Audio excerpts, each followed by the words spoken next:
เนาะสบายดีเนาะมาเก็บสวนบ่สงครั้งแรกเนาะเฮ็ดจังไดจังจะให้เจ้าของสวนเขาติดใจพี่น้องบ่เบิ่งกับพี่นี่มากรีบจนบ่มีพอดีป๊อเด้อเถอะเนาะบ่สงเห็นตั้งแต่คนมาเก็บบ่สวนบ่สงแต่ละคนมาเป็นรถเป็นล่างอะนะขนาดบักดิบกับบักเขียว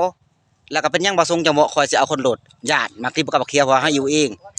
คือแบบนี้นี่ถ้าคนจะสนใจเอาเขาไปเก็บน้ำเนี่ยมาไล่เพราะว่าเขามาอยู่นี่เป็นเดือน2 เดือนแหละเขาเก็บงานมีดีเขาเก็บงานมีดีเสือใจเขาสุดยอดถือว่า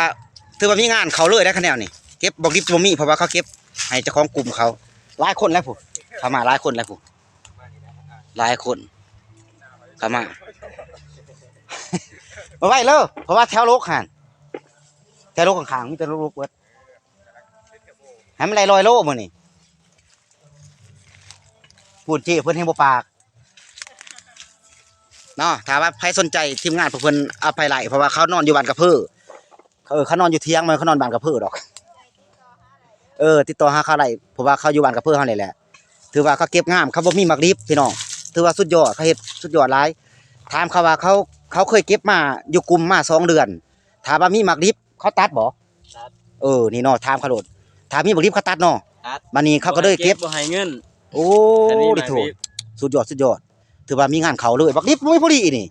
แต่ว่ามีบักดิบก็เอาบ่ส่งก็บ่ว่าหรอกคันล้นหยังก็เอาเบิดแต่ว่าหายากขนาดเจ้าของสวนยังบ่ได้ปานนี้